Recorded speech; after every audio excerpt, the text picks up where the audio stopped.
If you're new to investing or starting out or simply want to improve your financial knowledge, well, hopefully you're in the right place.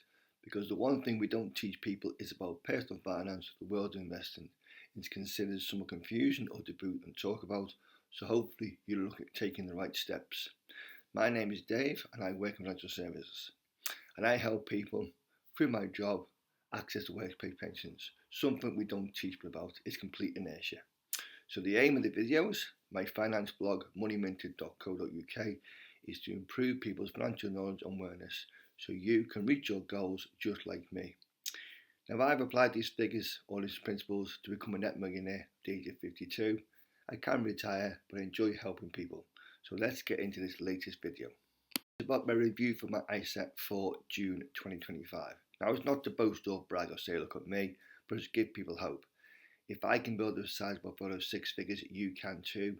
You create a step, invest on a regular basis, and create an action plan within a tax-free investment wrapper.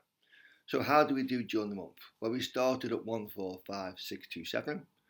We finished at 150,683. So a profit of the month of £5,056. Year to date, 13.9%. So well above our expectations. We're now looking for 10% annual growth. Quick comparison, the FTSE 100 has done 8.9% in the first 6 months of this year, and the S&P has done 4.3%, so a very good start. Contribution during the month, we received £1,000, so tax year to date, we put in 1,450.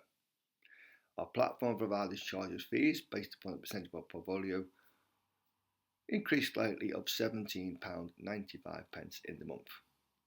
So where are we invested? Well, predominantly in the UK, 60.93 in UK and Europe, 28.97 in America and Americas, and 10.1% in Asia and emerging markets. Graphic, a quick overview of the dividends received during the month. Now the aim of this year is annual dividends of £5,000. So what have we received? Well, L&G, the insurance company, gave us £792.26. Reinvested 304 new shares. It's got a yield around about 8-9%. HSB, the bank, gave a quarterly dividend of £40.59. So again, reinvested 4 new shares. AJ Bell, the investment or platform provider, gave us £44.22. Again, reinvested 8 new shares. And Card Factory gave us £342.56, 154 new shares. So during the month, £1,019.64, and across our holdings, we've got a yield of 5.2%. So we're about £662 above where our dividends received. But we'll have good months, we'll have bad months. Okay, the banks are going to, shall we say, reduce or give results at the end of July. So come September, October, where's our best months? But it just goes to show you can build a portfolio and you can get dividends, and most of them are reinvested, so next year the dividends will grow. Remember, they're my own personal opinions. If you like videos, smash the like button, subscribe to the channel. Now let's look at the shares and the funds held within the portfolio.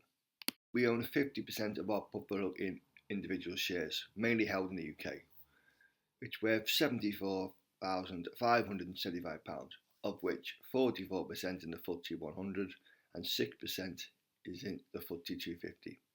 We've got 10 shares, thankfully all in profit. So a quick look at the following graphic. Our largest holding is Lloyds Banking Group, nearly 21,000 shares, £16,000, 10%. Good results that recently, got a nice yield. The banking sector had a great run recently. L&G, the insurance company, 5,462 shares, £14,000, 9% of our portfolio, and as we found out, a very nice yield in the month of around about 8-9%.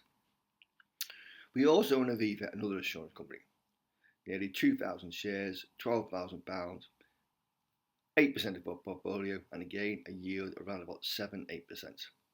Has been on restructuring lately and has just been approved to buy Direct Line within the UK. We own NatWest Group, 1,263 shares, £6,500, 4% of our portfolio. Had a great run during, shall we say, the last year, one of the best performance years year to date, and now the shackles are off is not owned by the UK government anymore. So let's see what happens about restructuring, maybe possible buying new companies, and also the dividend growth. We own Barclays, 1,687 shares, £5,500, 4% portfolio, but a yield around about 4-5%. Away from the banks, we own AJ Bell, the platform investment provider we use. 991 shares, what we see as a growth company, £5,000, 3.5% of portfolio, but very cash rich, shall we say. Assets under management, customers growing, clients growing, shall we say, but a very growth company. Back on the banks, we own HSBC. We've done it, shall we say, away from UK banks because what, shall we say, mainly China. 555 shares, nearly £5,000, 3% of portfolio, but as we found out, a very nice quarterly yield. Now, something we know about is pension companies. So we own Phoenix Group. It owns a collection of providers. 666 shares, £4,500, 3%, but a very nice yield of 10%. Just switch off, but it owns numerous companies within, shall we say, the UK workplace. We own two companies in the high street. Card Factory, the retailer, 4,114 shares, £3,500, 2.5% portfolio. What we see as a growth company, shall we say. Very cash rich, dividends being increased, is expanding, but it's been affected, shall we say, by cost on the high street. Inflation, minimum wage increases. But it is, shall we say, increasing profits year on year. And then finally, another good success story lately is Sainsbury's. Had very good results, shall we say, in some kind of price war, shall we say, a price match of Aldi, but it's got market share around about 15%. We own 923 shares, nearly £2,500, 2% of our portfolio, but it will give us a nice dividend during the month of July. But we see no reason why we're going to sell any shares, shall we say, all in profit. Some great big companies, been here, shall we say, for numerous years, will still be in future. We just switch off, but we've done it for a reason. It's companies we know about, and we're not prepared to sell any shares in the foreseeable future. Now let's look at the funds we hold within the portfolio. Again, we own around about 50% of our portfolio in funds. We've been buying funds lately as top up because we were, shall we say, UK based, but that's been, shall we say, increasing month on month. We've got 9 funds, 5 in profit, 4 in loss. Now we own a passive venture fund done through our platform provider. Just switch off, very low fees, cover the markets, but £25,000, 70% of our portfolio.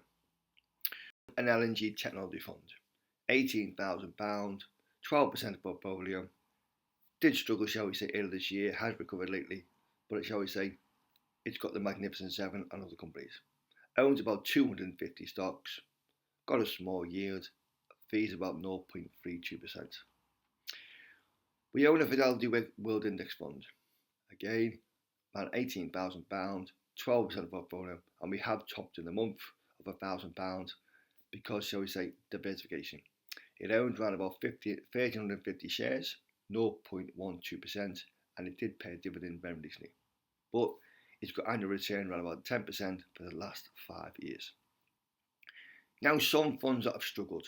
A Fidelity China fund, £2,500, 2% of our portfolio.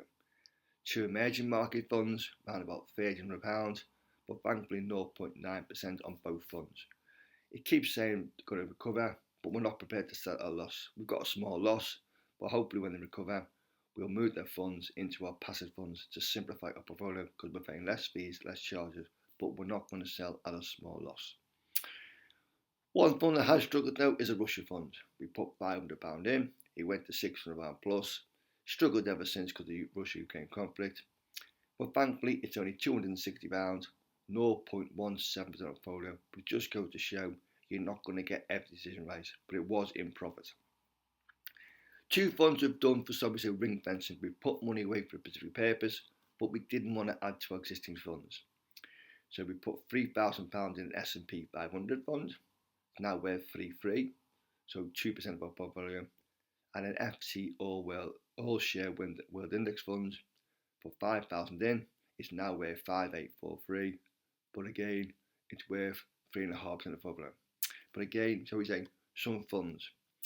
We've tried to go down, shall we say, the passive routes lately. Okay, just switch off, lower fees, lower charges, diversification. but my own personal opinion, as I've said. We're not going to sell, shall we say, for a reason. We're going to sell when they're back in profit. More importantly, to simplify our funds, because can we manage 9 funds? Remember, just go to show, if I can build a portfolio, you can too. If you invest on a regular basis, say we've not put great amounts in, £1,500 this tax these days. Okay, we're not maxing out our ISA. Most people can't afford to, but we're doing it in a tax-free wrapper. So all dividends are tax-free, growth is tax-free, but it just goes to show you can build a portfolio if you think long term. It's not a get-rich-quick scheme.